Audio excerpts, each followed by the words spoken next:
বাংলাদেশে নতুন করে আলোচনা শুরু হয়েছে যে ভোটাধিকার প্রয়োগ করার বয়স কত হওয়া উচিত।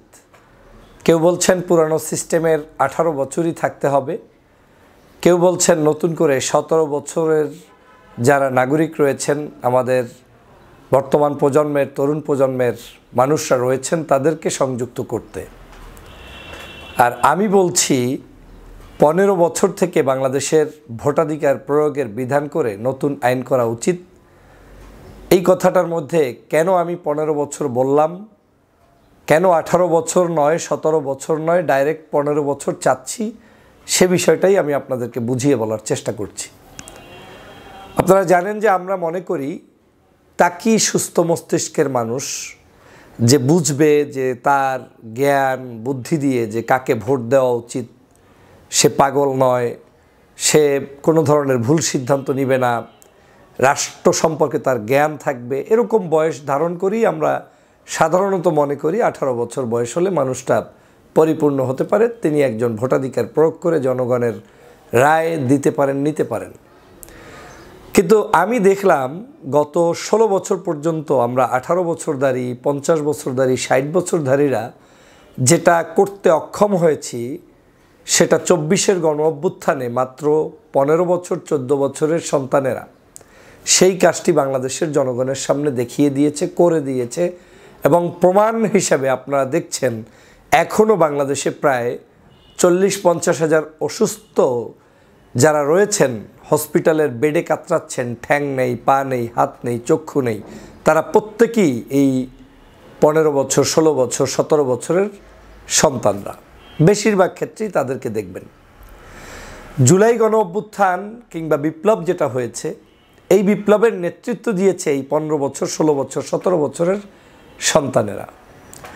এবং এই ভাই বোনেরা তারা যখন রাস্তায় আন্দোলন করেছে, তাদের জীবনের রক্ত বিলি করেছে, তাও আধিক্যের দিক থেকে এই বয়সের সন্তানেরা বেশি মৃত্যুবরণ করেছে।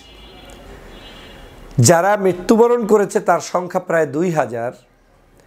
যারা শেখ হাসিনার মতো একজন নেত্রীকে, যিনি বাংলাদেশের 16 বছর অবৈধ পথে ছিলেন, প্রশাসন থেকে শুরু করে সব কিছু তার নিয়ন্ত্রণে ছিল, সেই নেত্রীকে তাড়াতে যারা পেরেছেন ঢাকার রাজপথে নেমে, শুধু ঢাকাকেই তারা স্বাধীন করেন নাই, শেখ হাসিনা মুক্তই বাংলাদেশ করেন নাই, বরং ভারতীয় আধিপত্যবাদের বিরুদ্ধে তারা লড়াই করে ভারতের গালের উপরে চট্টপাকাত করে দিয়েছে। সেই সন্তানেরা তো আর অবুঝ কোনো সন্তান নয়, সেই সন্তানেরা তো বাংলাদেশের রাজনীতি সম্পর্কে জ্ঞান রাখে না এমন কোনো মানুষ নয়। নিশ্চয়ই তারা জ্ঞান, তার বুদ্ধি, তার পরিপক্কতা ওই লেভেলে গিয়েছে বাংলাদেশের ক্ষেত্রে যে তারা আজকের শেখ হাসিনার মতো মানুষকে তাড়াতে পেরেছে, ভারতের আধিপত্যবাদ থেকে বাংলাদেশকে রক্ষার জন্য আন্দোলন করতে পেরেছে। সকল আন্দোলন সংগ্রামের কৌশলের চাইতে ভিন্ন কৌশলে তারা বাংলাদেশে আন্দোলন করে সফল হয়েছে। তাহলে আমার যে ব্যক্তি এত গৌরব অর্জন করলো, তাকে আমি কেন ভোটাধিকার প্রয়োগের ক্ষেত্রে ভিন্ন জায়গায় রাখবো? যেই লোকটি হাসিনাকে তাড়াতে পারলো, ভারতকে তাড়াতে পারলো, তার কি অধিকার নাই যে কোন ব্যক্তি বাংলাদেশের রাষ্ট্র ক্ষমতায় বসবে, কি বসবে না, কে এমপি হবে, কি হবে না? তো তার তো অধিকার রয়েছে যেই দেশটা তিনি স্বাধীন করেছেন সেই দেশটা কিভাবে পরিচালিত হবে সেটার ব্যাপারেও তার মতামত ব্যক্ত করার। তাহলে আমাদের মতামত ব্যক্ত করার মাধ্যম কি? ভোট, নির্বাচন। এখন আমার এই যুবকরা, আমার এই তরুণরা ভোট দিতে পারবে না, কিন্তু শহীদ হতে হবে। ভোট দিতে পারবে না, কিন্তু অসুস্থ হয়ে হসপিটালে বেডে কাতরাতে হবে। ভোট দিতে পারবে না, কিন্তু ফ্যাসিবাদকে লড়াতে হবে। ভোট দিতে পারবে না, চোর ডাকাতদের বিরুদ্ধে মিছিল করতে হবে। ভোট দিতে পারবে না, কিন্তু তাদেরকে আপনার রাজনৈতিক হাতিয়ার বানাতে হবে। এই জায়গাটাতেই আমার প্রশ্ন যে না, তাহলে কেন তারা ভোট দিতে পারবে না? তাদেরকেই ভোট দেওয়ার উপযুক্ততা করে দেওয়া উচিত, এবং সেটা করার এখনই মোক্ষম সময়। কারণ আমি বিশ্বাস করি এটা কোনো রাজনৈতিক সংগঠন, সে যেই হোক, তারা হয়তো এই 14, 15, 16 বছরের সন্তানদেরকে ভয় পাবে যেমনটা শেখ হাসিনা পেয়েছে। কারণ অনেকেই মনে করেন যে তাদেরকে ভোটাধিকার দেওয়ার দরকার কি, তারা বুঝবে না, তাদের বাচ্চা সুলভ আচরণ থাকতে পারে। যেই বাচ্চারা আমার দেশকে স্বাধীন করে দিতে পেরেছে তিনি তো আর এখন বাচ্চা নেই। এই বাচ্চা বাচ্চা বলে আমাদের দেশের তরুণ প্রজন্মকে, অল্প বয়স্ক শিক্ষিত সমাজকে আমরা দূরে ঠেলে দিয়ে একদল বর্জুয়া বাহিনীকে সব সময় আমাদের কাছে টানার চেষ্টা করেছি। কিন্তু আমি কি বিশ্বাস করি? আমি বিশ্বাস করি দলগুলোর বিলুপ্তি হবে না, কিংবা কোনো দলগুলো শেষ হয়ে যাবে এমনটা নয়। বাংলাদেশের বড় বড় রাজনৈতিক দল যারা আছেন, বিরোধী দল হিসেবে লড়াই করেছেন, তারা ঠিকই থাকবেন। কিন্তু আপনাদের নেতৃত্বের জায়গায় পরিবর্তন আনতে হবে, যুবক তরুণদের চাহিদাকে পরিপূর্ণ করতে হবে এবং আপনাদের কণ্ঠ থেকেই তাদের পক্ষে আওয়াজ তুলতে হবে। তাহলেই সেটা হবে প্রকৃত সংস্কার। আমি মনে করি একজন শিক্ষার্থীকে অবশ্যই সকল রাজনৈতিক দলের ঐক্যমতের ভিত্তিতে 15 বছরের ভোটাধিকার প্রয়োগের বিধান কার্যকর করা উচিত।